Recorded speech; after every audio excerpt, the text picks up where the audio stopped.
Det samarbejde har været godt. Vi havde en fantastisk dag, hvor vi ligesom lige fik lov at planlægge det hele.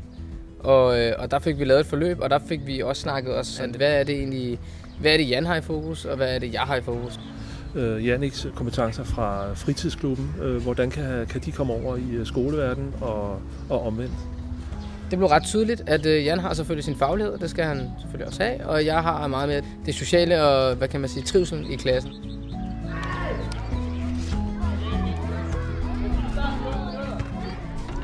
For os er det faktisk naturligt, at pædagoger lærer de samarbejder. Altså vi kan supplere hinanden rigtig godt. Der er nogle emner, jeg ved noget om, og der er nogle emner, hun ved noget om, og så går vi ind og understøtter hinanden på den måde. For os der har det betydning på den måde, at vi synes, at gennem et lærerpædagogarbejde, der kommer vi omkring hele barnet. Udnytter de kompetencer, vi har, både som pædagoger og som lærer, og det må absolut være noget, der kommer børnene til gode.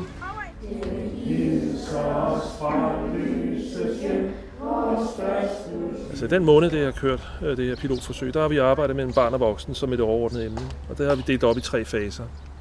Og de 3 faser har Jannik været inde og arbejdet med sine egne kompetencer omkring rollespil, ritualer, sociale samspilsformer og så den gamle skole.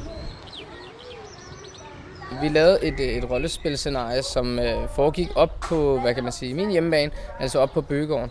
Og der har vi jo faciliteterne til netop kunne lave de her rollespil. Det var noget skovareal, og så lavede vi faktisk i forhold til riter og ritualer, så lavede vi et rollespil, som handlede om ansvar.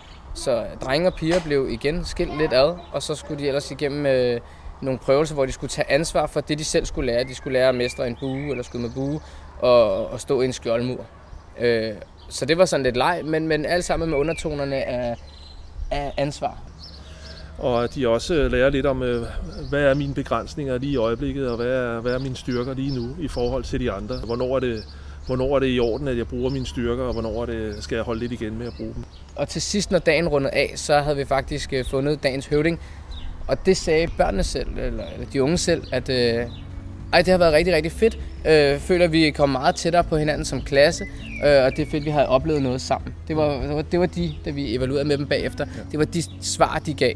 De erkendte, at de havde deres forcer et sted, og så var der nogen, der havde deres forcer, der skulle bruges til noget andet. Så på den måde, rent socialt og i de der forskellige relationer, de har, så har det været rigtig, rigtig godt. Altså, så fungerer det godt.